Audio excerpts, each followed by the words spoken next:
Hello बच्चों, कैसे हैं आप लोग। तो स्वागत है आपका हमारे channel study with Ravi sir में। तो बच्चों, कल हमने पढ़ा था कि ऐतिहासिक काल के पहले आदि ऐतिहासिक के बारे में हमें पढ़ना है। और हमने कल क्या पढ़ा था? तो पाषाण काल के बारे में। कौन से काल के बारे में? पाषाण काल। और उम्मीद करते हैं आप लोगों ने रिवीजन भी किया होगा। जैसे कि पाषाण काल में हम लोग ये पढ़ चुके हैं, पाषाण काल को लगभग कितने भागों में बांटा गया? 4 भागों में। पहला पूरा पाषाण काल, दूसरा मध्य पाषाण और तीसरा नव पाषाण या उत्तर पाषाण काल।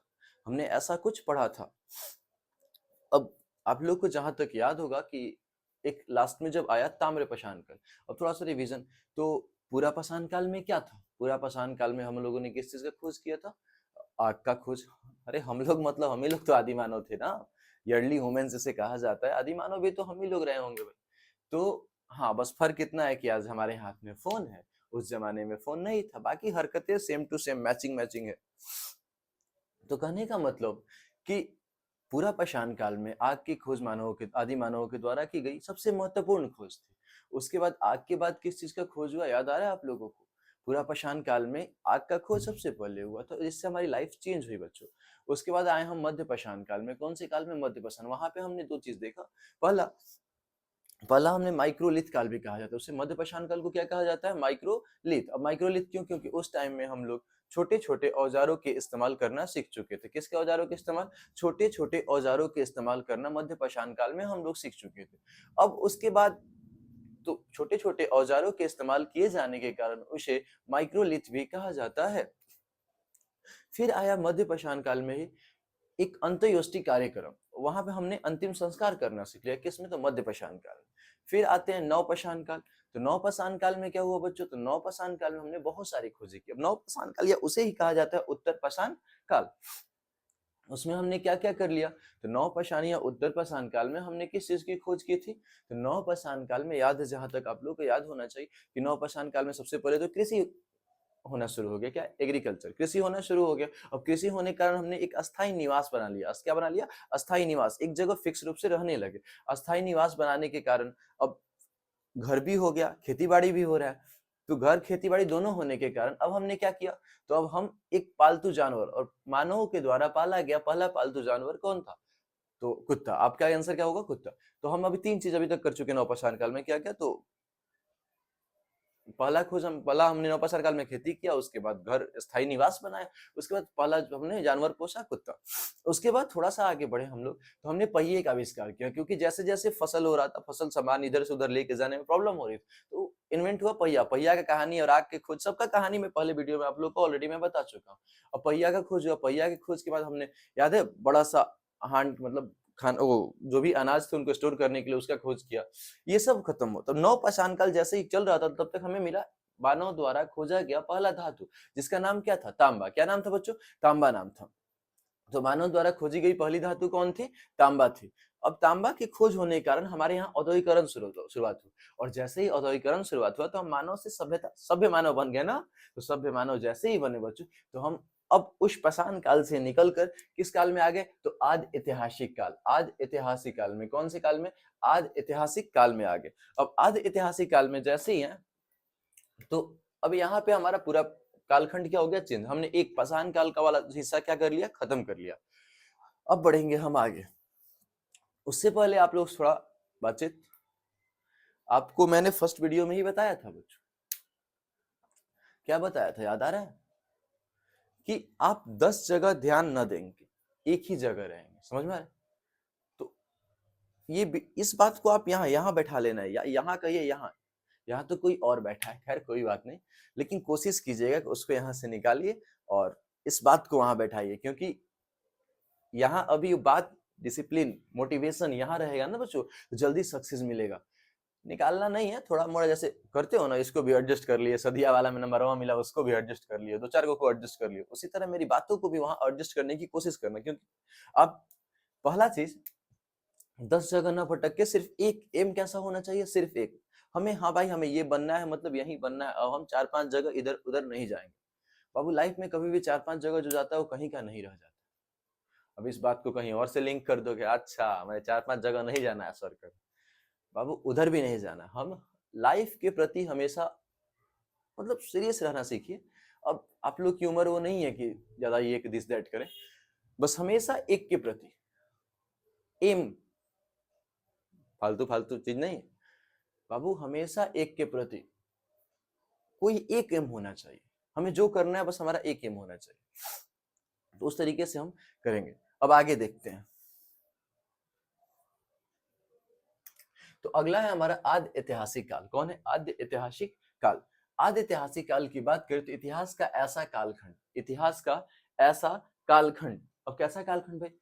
जिसमें लिखा तो गया है, इसमें मानव ने लिखना सीख लिया। इसमें आद्य ऐतिहासिक काल में मानव ने लिखना सीख लिया था। लिखी गई लिपि को अभी तक पढ़ा नहीं जा सकता। मतलब लिख के गया, वो काची लिख के गया, का चक्कर पकड़ मार लिखा है, हम लोग को कुछ पता नहीं है, हम लोग पढ़ नहीं पाए। अब वो लोग की लिपि कैसी थी? तो भाव चित्रात्मक। कैसी लिपि थी बाबू? भाव चित्रात्मक। तो कहने का मतलब ये है कि इतिहास का ऐसा कालखंड जिसमें लिखी गई लिपि, मतलब लिखा गया है लेकिन उस लिपि को अभी तक हम पढ़ नहीं सके। लिख के क्या गया कुछ समझ में नहीं आ रहा वैसा। तो आगे इस काल की जानकारी भी पुरातात्विक साक्ष्य, अब मान लीजिए जो लिख के गया उसे कुछ पता ही नहीं चल रहा है, तो नहीं पता चल रहा है तो जो भी पुरातात्विक सोर्स होंगे उनसे पता चलेगा, पुरातात्विक साक्ष्यों से ही हमें भी मिलती है। अब आद्य ऐतिहासिक काल में पहला चीज हमने क्या देखा कि आद्य ऐतिहासिक काल में मानव लिखना जान चुका था। अब वो लोग अपना पढ़ता होगा लेकिन हम लोग उस चीज को पढ़ नहीं सकते क्योंकि उनकी लिपि, क्या लिपि लिखे हैं भाई पता ही नहीं चलता। तो उनकी लिपि कैसी थी? तो भाव चित्रात्मक थी। अब वो लोग जी लिख के गए हुए, अभी तक पढ़ा नहीं जा सका, आगे क्या पता कोई पढ़ दे। एक से एक धरती विद्वानों से भरी है भाई। तो अब ये हो सकता है। तो इस काल की जानकारी भी हमें किससे मिले? अब लिखने से तो मिल नहीं रही है, तो पुरातात्विक साक्ष्य माने उस टाइम के साक्ष्य जो मिलते हैं उससे पता चल रही है। अब इसमें हम सिंधु सभ्यता को रखते हैं। किसको रखते हैं? अब मानव सिविलाइज हो चुका है, मानव सभ्य बन चुका है, क्योंकि अब तांबा मिल चुका है, तांबा से बिजनेस की ओर बढ़ रहा है, बिजनेस की ओर बढ़ रहा है तो मानव सभ्य होगा। तो सभ्य होगा तो इसमें सिंधु सभ्यता को रखते हैं। किसको रखते हैं? सिंधु सभ्यता। अब हम जानते हैं सिंधु सभ्यता के बारे में। उम्मीद करें आद्य ऐतिहासिक काल तो समझ आ गया होगा। आद्य ऐतिहासिक काल में कुछ नहीं समझना ज्यादा जी, बस दो चीज हमेशा याद रखना कि आद्य ऐतिहासिक काल में मानव लिखना सीख चुका था, मानव लिख रहा था, लेकिन उस टाइम की लिखी गई लिपि को अभी तक हम पढ़ नहीं सके। बात खत्म, सीधे बात, नो बकवास। अब टॉपिक देखो, अगला है सिंधु घाटी सभ्यता। कौन सी सभ्यता? सिंधु घाटी सभ्यता। अब बाबू सिंधु घाटी सभ्यता बोल रहे हैं, तो अगर इसकी बात करें तो सर्वप्रथम इसकी जानकारी चार्ल्स मैसन, किसने दिया था बाबू? चार्ल्स मैसन। सिंधु घाटी सभ्यता के बारे में सबसे पहले किसने बताया? चार्ल्स मैसन ने। और कब बताया? तो 1826 बीसी में। कब बताया बाबू? अरे बीसी नहीं हो, 1826 एडी में बताया। कब बताया? 1826 एडी में। तो सबसे पहले सिंधु घाटी के बारे में किसने बताया हमें? तो चार्ल्स मैसन ने। कब बताया? 1826 एडी में। तथा अब देखो कि अरे मतलब मान लीजिए काम चल रहा था, देखा कि अरे कुछ कुछ निकल रहा है, तो उसने बताया। किसने? चार्ल्स मैसनवा ने कहा कि उजा कुछ निकलता हो, जाके देखो। तो जैसे ही आया तो क्या पता चला, चलिए देखते हैं। तो अब उसके बाद जैसे ही इसने बताया जाके इंग्लिश गवर्नमेंट को, ब्रिटिश, हम लोग तो 1826 में गुलाम थे ना बाबू। हाँ, 1826 में हम गुलाम ही रहे थे। तो जैसे ही चार्ल्स मैसन ने देखा तो बताया। किसे जाके बताया? कनिंघम से। कनिंघम भाई जानते हो, मुझे पता नहीं काची तो मिलत। तो जैसे ही तो फिर 1853 ईस्वी में जब कनिंघम था, उसने वहां पे सर्वप्रथम सर्वेक्षण किया। क्या किया बाबू? सर्वेक्षण की सही में यहाँ कुछ है क्या? सर्वेक्षण किया तो उसे पता चला कि अच्छा यहाँ पे कुछ ना कुछ तो है, कुछ तो गड़बड़ है। हाँ सर, जैसे ही कनिंघम घूमने गया तो उसे रियलाइज हुआ अच्छा कुछ तो गड़बड़ है। अब पता करेगा कनिंघम भाई गड़बड़ क्या। लेकिन देखिए एक बात, 1853 की बात हो रही थी, आप लोगों को याद है 1854 55 के 56 के आसपास भारत में रेलवे का विस्तार हो रहा था। किसका विस्तार हो रहा था? रेलवे। तो भाई रेलवे ट्रैक बिछ रहा है, तो रेलवे ट्रैक बिछ रहा है तो खुदाई होगा। क्या होगा? खुदाई। और उसी खुदाई के दौरान ये सब सिविलाइजेशन कुछ कुछ निकल रहा है। मारा टाका ऐसे हड़िया निकला है, हड़िया निकल गया, ये कहां से आया? तो इस तरीके से अलग अलग चीजें निकल रहे थे। तो अब उन्हें रियलाइज हो चुका था अच्छा इधर कुछ गड़बड़ है, कुछ कुछ है। तो लेकिन देखिए अंग्रेजों को हम लोग से उतना मतलब नहीं था बाबू। अंग्रेज यहाँ राज करने नहीं, हमें लूटने आए थे, साफ भाषा में बताएं तो। अगर अंग्रेज राज तो किए गए, लेकिन अगर उनका मकसद अब लगातार राज करना होता तो हम आजाद थोड़ी हो। अंग्रेजों का मेन एम था हमें लूटना। तो उन्हें क्या आपके यहाँ क्या मिल रहा है, उन्हें कुछ खास मतलब नहीं। अच्छा बताइए ना बाबू, आप ही के यहाँ मान लीजिए चोर चोरी करने आता है, तो क्या कुछ देखेगा कि अच्छा ये काची है, वो गोल गोल घूम रहा है, यही में रात निकल गया, तो क्या वो चोरी कर पाएगा? नहीं।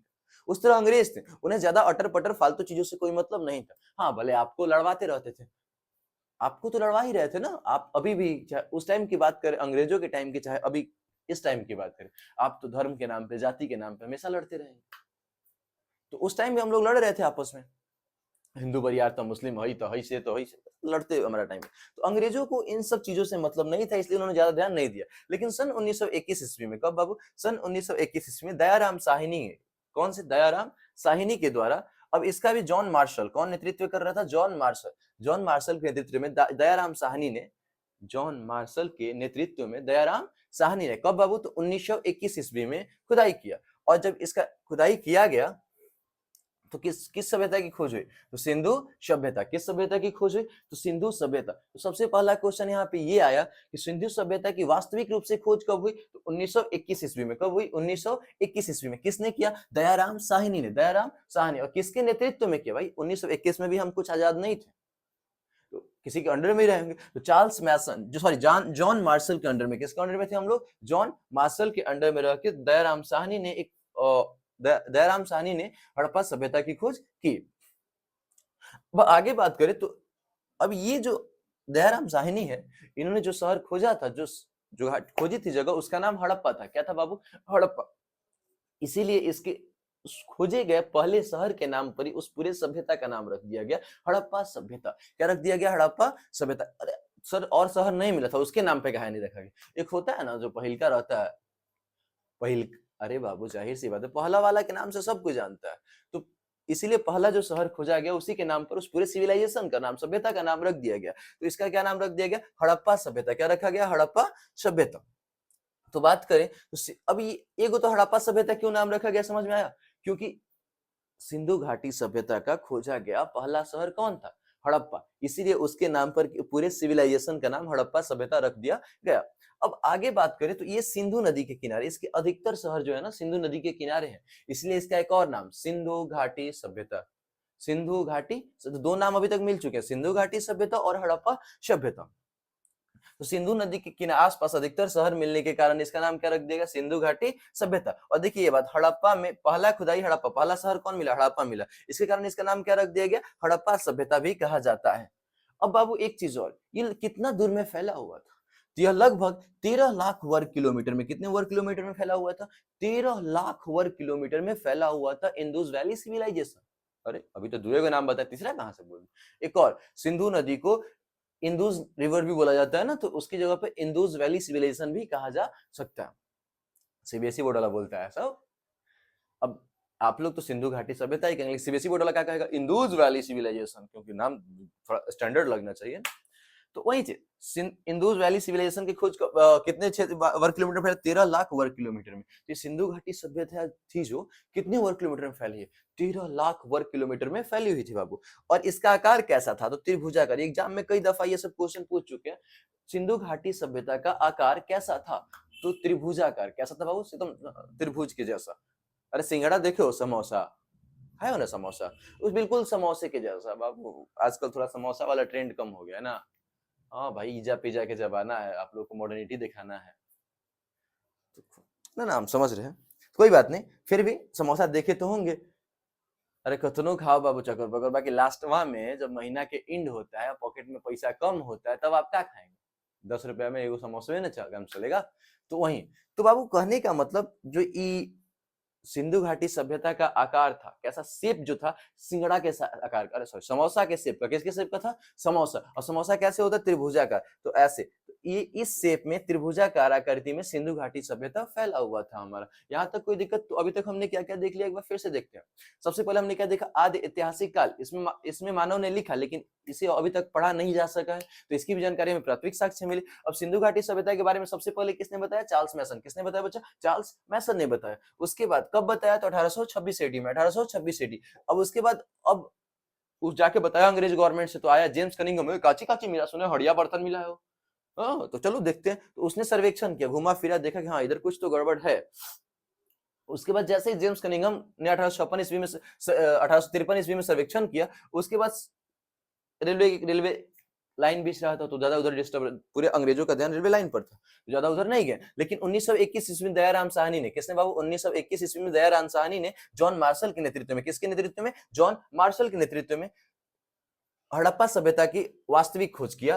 हड़प्पा सभ्यता की खोज वास्तविक रूप से किया किसने, दयाराम साहनी। तो एग्जाम में क्वेश्चन आ रहा है हड़प्पा सभ्यता का खोज किसने किया, तो दयाराम साहनी ने। किसके नेतृत्व में किया, तो जल्दी बताइए किसके नेतृत्व में, जॉन मार्शल। किसके नेतृत्व में, जॉन मार्शल के नेतृत्व में। और कब किया, तो 1921 ईस्वी में। कब किया, तो 1921। हड़प्पा सभ्यता का नाम हड़प्पा सभ्यता क्यों, क्योंकि हड़प्पा सभ्यता के खुदाई में खोजा गया पहला शहर हड़प्पा था, इसी वजह से हड़प्पा सभ्यता का नाम उसी शहर के नाम पर रख दिया गया। इसे सिंधु घाटी सभ्यता क्यों, क्योंकि इसके अधिकतर शहर सिंधु घाटी, सिंधु नदी के किनारे पाए जाते हैं, सिंधु नदी के क्षेत्र में, घाटियों क्षेत्र में पाए जाते हैं, इसलिए सिंधु घाटी सभ्यता भी कहा जाता है। और ये जो सिंधु घाटी सभ्यता है बाबू कितने दूर में फैला हुआ है, तो 13 लाख वर्ग किलोमीटर। कितने दूर में फैला हुआ है, 13 लाख वर्ग किलोमीटर में फैला है। इस किस शेप में, किस आकार में है, तो त्रिभुजाकार। किस आकार में बच्चा, त्रिभुजाकार। तो आइए अब आगे देखते हैं हम लोग। तो अब आगे बात किया जाए, तो यहां तक तो हमने क्लियर देखा कि सिंधु घाटी सभ्यता का विकास कैसे कैसे हुआ। अब देखेंगे बच्चों सिंधु घाटी सभ्यता के, अभी तक हमने दो नाम देखे हैं। पहला सिंधु नदी के किनारे होने के कारण सिंधु घाटी सभ्यता, और दूसरा क्या देखा हमने, तो हड़प्पा जो पहला शहर था उसके नाम पे। लेकिन अब एक और नाम आएगा। अब क्या आएगा, तो अन्य नाम जैसे कि IVC, Indus valley civilization. Indus, Sindhu नदी को अंग्रेजी इंग्लिश में CBSE बोर्ड वाला क्या करता है, इंडस, इंडस नदी। हाँ, तो ये इंडस वैली सिविलाइजेशन एक उसका वैसे हो गया। और एक नाम मेलुहा नाम मिला है, क्या मिला है, मेलुहा। तो जैसे देखिए हमारे भारत में या पाकिस्तान जो हमारे वाला ये वाला रीजन है, इधर क्या चल रहा है, इधर एक सिविलाइजेशन चल रहा है जिसका नाम क्या है, सिंधु घाटी सभ्यता। वैसे और अलग अलग क्षेत्रों में अलग अलग सभ्यता है, जैसे रोम की सभ्यता, मिस्र की सभ्यता ऐसे चल रही थी। उसी तरीके से एक सभ्यता चल रही थी मेसोपोटामिया की सभ्यता। किसकी सभ्यता, मेसोपोटामिया की सभ्यता। और उस मेसोपोटामिया की सभ्यता में इस सिंधु घाटी सभ्यता की चर्चा है, लेकिन इस नाम से नहीं, दूसरे नाम से। किस नाम से, तो मेलुहा नाम से चर्चा है। किस नाम से चर्चा है बच्चों, तो मेलुहा नाम से चर्चा है। तो मेसोपोटामिया की सभ्यता में मेलुहा किसे कहा गया है, तो सिंधु घाटी सभ्यता को ही कहा गया। अब थोड़ा हम सिंधु घाटी सभ्यता की चौहद्दी यानी इसके चारों तरफ के आखिरी शहर को देख लेते हैं, जो बार बार एग्जाम्स में आते रहते हैं कि उत्तर में सबसे उत्तरी छोर पे कौन सा शहर है, क्या है, कैसे है, चलिए देखते हैं। अभी तक सिंधु घाटी सभ्यता में लगभग 350 के आसपास शहर खोजे जा चुके हैं। मतलब सिंधु इंडस वैली सिविलाइजेशन के सिंधु घाटी सभ्यता के लगभग 300 से 350 के बीच में शहर खोजे गए हैं। तो अब देखते हैं, तो उत्तर की बात करें, किस दिशा की बात करें, नॉर्थ। उत्तर की बात करें तो उत्तर में जो एक शहर है, सबसे उत्तरी छोर पर जो शहर है, जिसका नाम है मांडा। क्या नाम है बच्चों, मांडा। मांडा जो है ये सिंधु घाटी सभ्यता का एक शहर है। और ये शहर किस नदी किनारे है, तो चिनाब नदी किनारे। किस नदी किनारे है, चिनाब। तो सिंधु घाटी के सबसे उत्तरी शहर मांडा चिनाब नदी के किनारे है। और कौन से राज्य में है, तो कश्मीर। कहाँ पे है बाबू, कश्मीर में है। कहाँ पे, कश्मीर। तो इंडस वैली सिविलाइजेशन सिंधु घाटी सभ्यता का सबसे उत्तरी शहर का नाम क्या है, मांडा। किस नदी के किनारे है, चिनाब। किस नदी किनारे है, चिनाब। सिंधु घाटी सभ्यता का सबसे उत्तरी शहर कौन है, तो मांडा है। कौन नदी किनारे, चिनाब नदी किनारे। और किस राज्य में, तो कश्मीर में। किस राज्य में, तो कश्मीर। अब बढ़ते हैं पूरब की ओर। किधर की ओर, तो पूरब। पूरब में सबसे पूर्वी जो यहाँ पे है, सबसे पूर्वी क्षेत्र में जो है आलमगीरपुर। कौन है बच्चा, आलमगीरपुर नामक जगह है। सिंधु घाटी सभ्यता का सबसे पूर्वी शहर का नाम क्या है, आलमगीरपुर। जो कि कौन सी नदी किनारे है, तो हिंडन नदी किनारे। किस नदी किनारे है बच्चों, हिंडन नदी के किनारे। अब ये आलमगीरपुर हिंडन नदी के किस राज्य में है, उत्तर प्रदेश में। किस राज्य में बच्चा, उत्तर प्रदेश में। तो फर्स्ट ऑफ ऑल सिंधु घाटी सभ्यता का सबसे पूर्वी राज्य कौन सा है, तो आलमगीरपुर। किस नदी किनारे है, तो हिंडन नदी। और ये हिंडन नदी आलमगीरपुर जो है किस राज्य में है, तो उत्तर प्रदेश में। अब बात करते हैं हम दक्षिण दिशा की ओर। तो दक्षिण दिशा, इसमें याद करना भी थोड़ा इजी लग रहा है हमको। दक्षिण दिशा की बात करें, 10 से दक्षिण और 10 से दामदाबाद। क्या है, दामदाबाद। दक्षिण दिशा में सबसे सिंधु घाटी सभ्यता का सबसे जो दक्षिणी शहर है, दक्षिणी बिंदु वाला शहर है, वो दामदाबाद है। कौन है, दामदाबाद। जो किस नदी के किनारे, प्रवरा नदी। किस नदी किनारे है, प्रवरा नदी। प्रवरा नदी। तो फर्स्ट ऑफ ऑल सिंधु घाटी सभ्यता का सबसे दक्षिणी शहर कौन है, दामदाबाद। किस नदी किनारे है, प्रवरा नदी। और ये दामदाबाद किस राज्य में है, तो महाराष्ट्र में। दामदाबाद किस राज्य में है, तो महाराष्ट्र में है। किस राज्य में बच्चा, महाराष्ट्र में। अभी तक हमने क्या क्या देख लिया, सबसे उत्तर में सिंधु घाटी सभ्यता का सबसे उत्तरी शहर कौन है, मांडा। किस नदी के किनारे है मांडा, जल्दी से बताइए, तो मांडा जो है आपका चिनाब नदी। किस नदी किनारे, चिनाब। और मांडा किस राज्य में, जम्मू कश्मीर। सबसे पूर्वी क्षेत्र उत्तर प्रदेश में, क्या नाम है पूर्वी क्षेत्र उत्तर प्रदेश वाला जो सिंधु घाटी सभ्यता का? तो वो है आलमगीरपुर। कौन है? आलमगीरपुर। आलमगीरपुर किस नदी के किनारे? तो हिंडन नदी। किस नदी के किनारे? हिंडन। अब हम आते हैं उत्तर की ओर। किधर की ओर आते हैं? उत्तर में, सॉरी दक्षिण की बाबू, दक्षिण की ओर। दक्षिण की ओर आते हैं। दक्षिण में सबसे कौन सा शहर है? दहमदाबाद। कौन है? दहमदाबाद। दहमदाबाद किस नदी के किनारे है? तो प्रवरा नदी। किस नदी के किनारे है? प्रवरा नदी के किनारे। और ये किस राज्य में है? तो महाराष्ट्र में। किस राज्य में बच्चा? महाराष्ट्र में। अब बढ़ते हैं पश्चिम की ओर। तो पश्चिम में एक शहर है जिसका नाम है सुतकांगडोर। क्या नाम है? सुतकांगडोर। सुतकांगडोर किस राज्य में? ये भारत के कवरेज क्षेत्र से बाहर है बच्चा। जो सिंधु घाटी सभ्यता का पश्चिमी क्षेत्र है, सबसे पश्चिमी क्षेत्र, वो पाकिस्तान में है। कहाँ है? पाकिस्तान में। जिसका नाम क्या है? सुतकांगडोर। और किस नदी किनारे? तो दास्क नदी किनारे। किस नदी किनारे बच्चा? दास्क नदी के किनारे। तो यहाँ पे हमने सिंधु घाटी सभ्यता का चारों तरफ का बॉर्डर देखा। कोई दिक्कत? क्या क्या देखा? चारों तरफ, उत्तर में क्या है, पूरब में क्या है, दक्षिण में क्या है, और पश्चिम में क्या। अब सिंधु घाटी सभ्यता फैला कहाँ कौन कौन से देश में? सर पाकिस्तान तक चल गया है। हाँ बच्चा, पाकिस्तान में है, अफगानिस्तान में है और भारत में। 3 देशों में सिंधु घाटी सभ्यता फैला हुआ है। यहाँ तक कोई समस्या तो बताइए जल्दी से। इसको नोट, अब आप पढ़ रहे हैं तो आप साथ साथ नोट करते हुए भी चलेंगे। आपका एक अपना नोट्स अलग होना चाहिए। वो क्या होता है ना कि जब अपना नोट्स अपना लैंग्वेज होता है तो हमें क्लियर समझ में आता है कि हाँ हमने क्या लिखा है, कैसे पैटर्न काम कर रहा है। जल्दी से देखिए इतना। तो बच्चों, तो यहाँ तक क्लियर। अब आगे बढ़ते हैं। तो आपने भी देखा कि कहाँ पे कौन सा जगह था, बॉर्डर आपने देखा। अब आप देखोगे कि धीरे धीरे अब हम एक एक करके सिंधु सभ्यता में बहुत सारे शहरों का उत्खनन हुआ था। अब एक एक करके हम सभी शहरों के बारे में जानेंगे, किस शहर से क्या मिला है। अरे बाबू, सिंधु सभ्यता भी इतना एक सभ्यता, सभ्यता वर्ड जो आ रहा है ना, सभ्यता वर्ड का मतलब क्या? सभ्य मानव। तो सभ्य मानव है तो बहुत सारा वो वस्तु का यूज कर रहा होगा। उन्हीं यूज में से अब कहिए मत, सिंधु घाटी सभ्यता में भी अजीब अजीब आपको आगे मिलेगा। लिपस्टिक मिलेगा, मैंने डिमांड हो गई मार्केट में था लिपस्टिक के, मेकअप टेकअप फाउंडेशन, आचो बाचो कुछ कुछ मुंह में लपेटे वाला ढेर सारा चीज था। तो भाई श्रृंगार की बात करें स्त्रियों की तो सदियों से चली आ रही। उस श्रृंगार पे न जाके कर्म पर आइए बाबू, कर्म पे, कांड पे मत जाइए। चलिए, तो सबसे पहला कौन सा सभ्यता? हड़प्पा सभ्यता। कौन सा सभ्यता? हड़प्पा सभ्यता, जिसका खोज 1921, जिसका उत्खनन कब हुआ? 1921 ईस्वी में हुआ, 1921 ईस्वी। तो हड़प्पा सभ्यता का खोज कब हुआ? 1921 ईस्वी में। किसने किया बाबू? तो दयाराम साहनी ने। अभी तो बताया हमने, दयाराम साहनी ने। और ये जो हड़प्पा है ये मिल कहाँ रहा है, कहाँ पे है ये हड़प्पा? तो रावी नदी घाटी, रावी नदी के किनारे। किस नदी के किनारे? रावी नदी। तो अगर एग्जाम्स में क्वेश्चन आएंगे कि हड़प्पा नामक जो शहर है सिंधु घाटी सभ्यता का, वो किस नदी के किनारे है, तो आपका ऑप्शन क्या होने वाला है? रावी नदी के किनारे। अब आगे माउंट, और ये हड़प्पा जो है, ठीक है, नदी अभी वर्तमान में वहां पे क्या है? तो वर्तमान में माउंट गोमरी डिस्ट्रिक्ट। कौन सा डिस्ट्रिक्ट? माउंट गोमरी। माउंट गोमरी डिस्ट्रिक्ट है जो कि किस देश में है? तो पाकिस्तान में। किस देश में बाबू? पाकिस्तान। लो, ये हड़प्पा सभ्यता का पहला शहर कहाँ मिला था हम लोगों को? पाकिस्तान में। कहाँ मिला था? पाकिस्तान में। तो आगे बढ़े तो माउंट गोमरी जिला, पाकिस्तान में माउंट गोमरी जिला में पहला सभ्यता मिला, हड़प्पा सभ्यता, पहला शहर मिला हड़प्पा। और ये किस नदी किनारे? तो रावी नदी के किनारे। वो एक बार फिर से रिपीट करें, सिंधु घाटी सभ्यता का पहला शहर कौन था? हड़प्पा। खोदा गया पहला शहर हड़प्पा था, जिसकी खोज 1921 ईस्वी में दयाराम साहनी ने किया। और वो कहाँ पे है? तो रावी नदी के किनारे, माउंट गोमरी डिस्ट्रिक्ट, पाकिस्तान में। Montgomery district, Pakistan. कुछ देखिए, बात किया जाए तो कुछ शहर पाकिस्तान में मिलेंगे, कुछ अफगानिस्तान में भी मिल जाएंगे और कुछ भारत में भी। चलिए अब आगे देखते हैं। देखिए, तो अगला जो है हमारा, अब इससे ये जो हड़प्पा है, इधर से मिलने वाली वस्तुएं कौन कौन थी ये देखते हैं। तो हड़प्पा से मिलने वाली वस्तुएं थी अनागर। अभी अनागर क्या था? अन्न रखने की जगह। अन्न रखने से, आज कोल्ड स्टोरेज है ना जहां हम बहुत सारे स्टॉक कर रहे हैं, तो अब हड़प्पा के लोग बिजनेस कर रहे हैं, व्यापार कर रहे हैं। व्यापार कर रहे हैं तो उन्हें जितने भी अन्न उस टाइम के थे उसको रखने के लिए जगह चाहिए थी। तो उसमें उस टाइम क्या मिला? अन्नानगर था। हड़प्पा से क्या मिला है बाबू? अन्नानगर। फिर मिला है उन्हें कुम्हार का चाक। ये चीज दिखा रहा है कि कुम्हार का चाक था उसमें। कुम्हार का चाक समझ रहे हो? हड़िया बर्तन बनाने वाला, दिया ये हड़िया बर्तन ये सब ऐसे नहीं चला के गोल गोल गोल गोल बनाया जाता है। अब जो गांव से बिलोंग कर रहे होंगे उन्हें पता होगा। शहर वाले लोग क्या जानेंगे बाबू, आप लोग चाइनीज लाइट यूज करने वालों।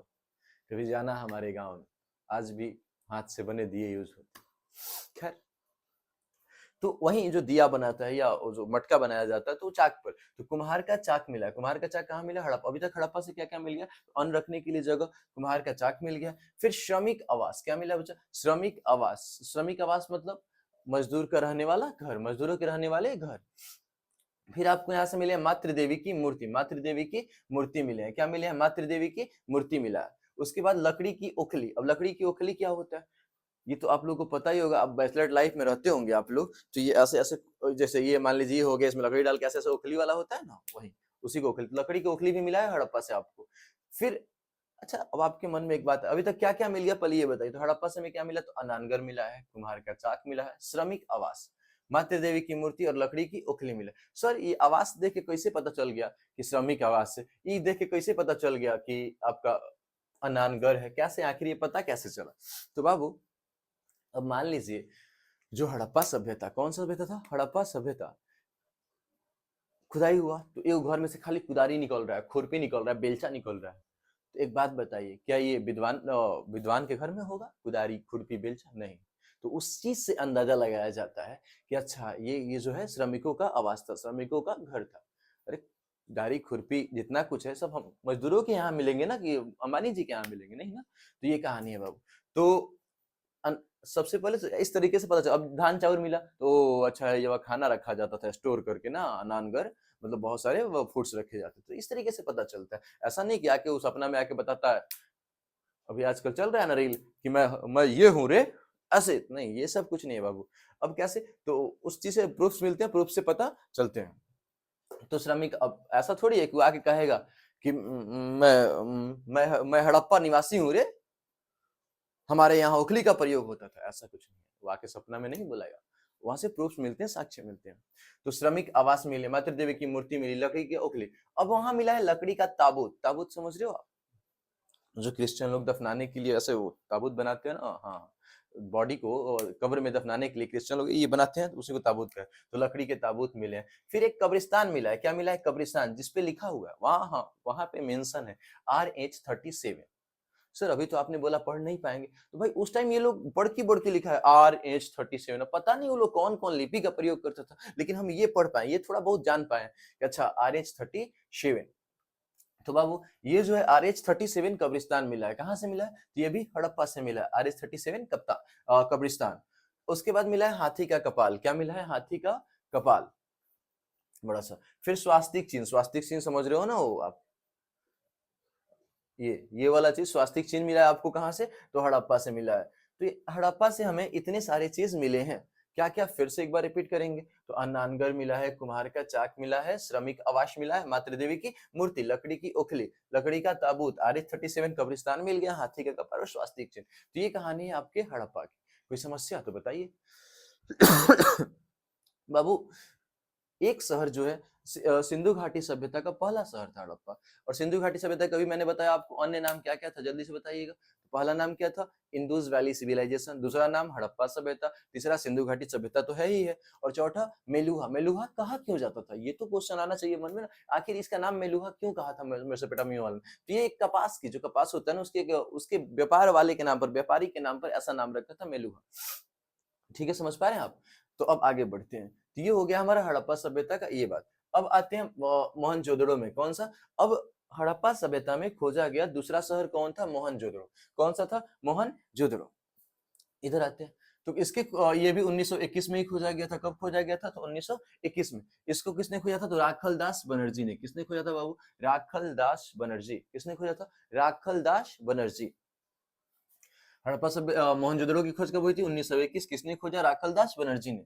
अब ये आगे बात कर रहे हैं, ये है कहाँ पे? ये भी तो है। तो ये सिंधु नदी के तट पर। किस नदी के तट पर? सिंधु नदी के तट। वहीं सिंधु घाटी समय पढ़ाने के पहले ही आप लोग को मैंने बताया कि अधिकतर जो शहर मिलेंगे सिंधु नदी के किनारे ही मिलते चले जाएंगे। तो बाबू ये जो मोहनजोदड़ो है सिंधु नदी के तट पर मिला है, और ये अभी फिलहाल कहाँ है? तो ये भी पाकिस्तान के लरकाना जिला में, पाकिस्तान के लरकाना जिला में बाबू।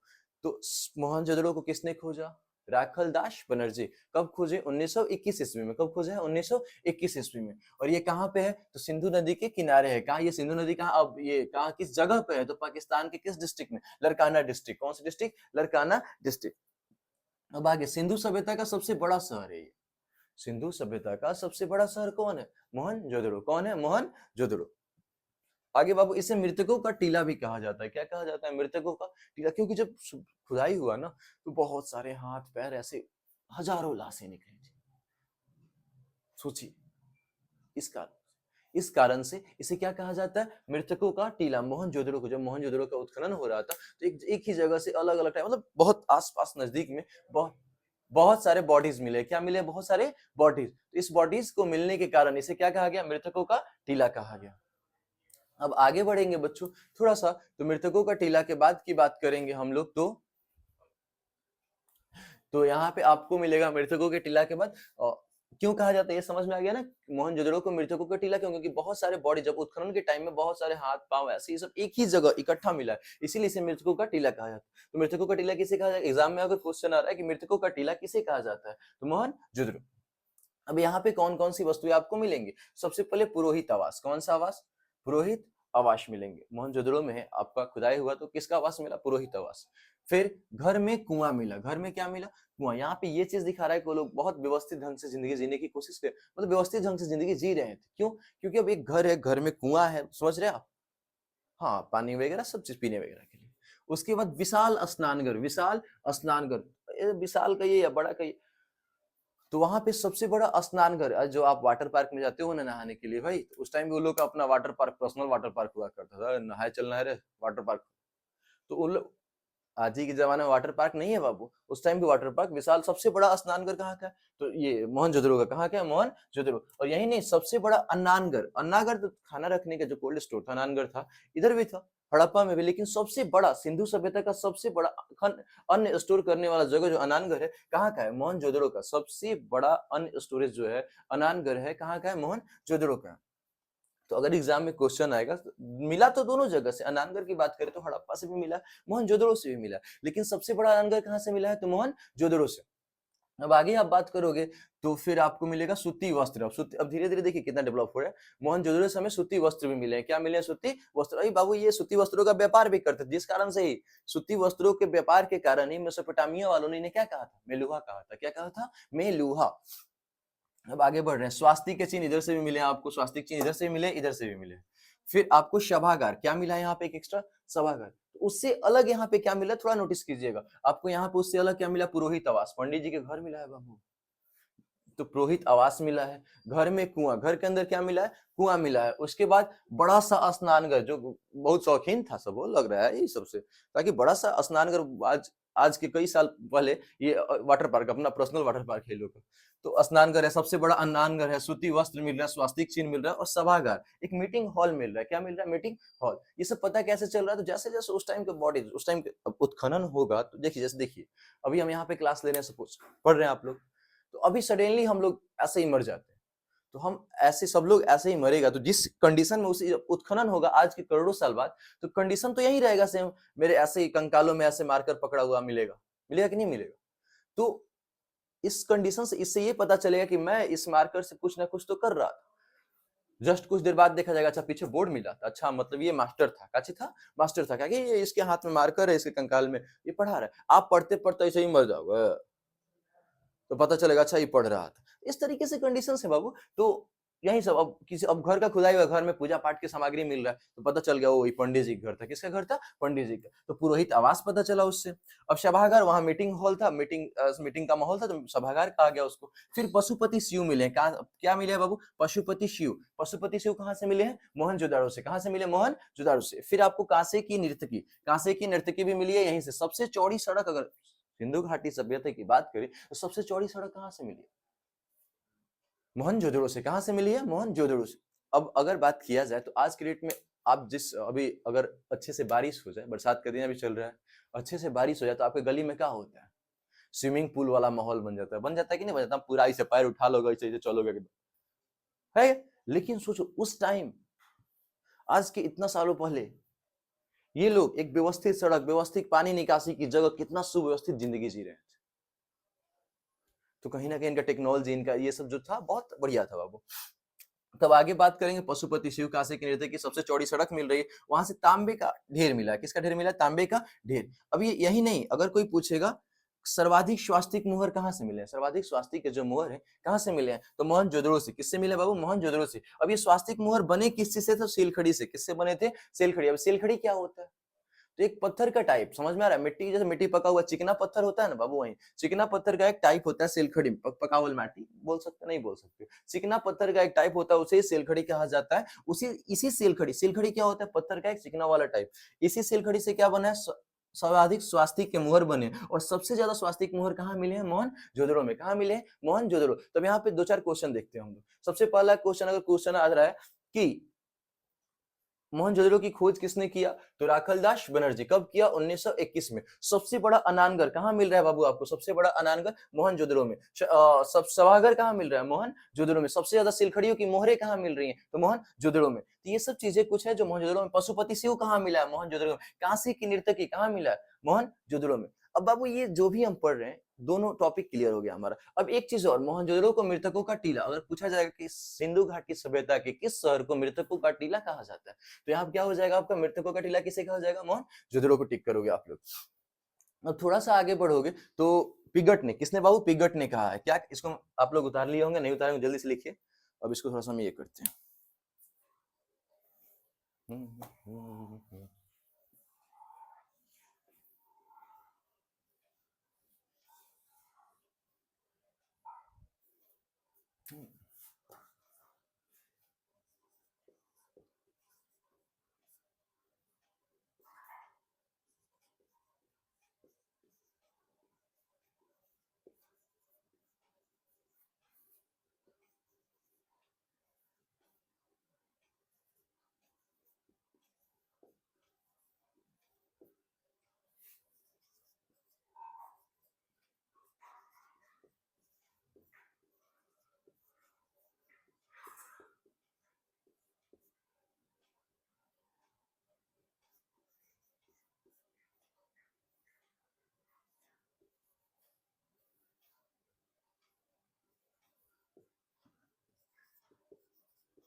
एक थे पिगट। कौन थे?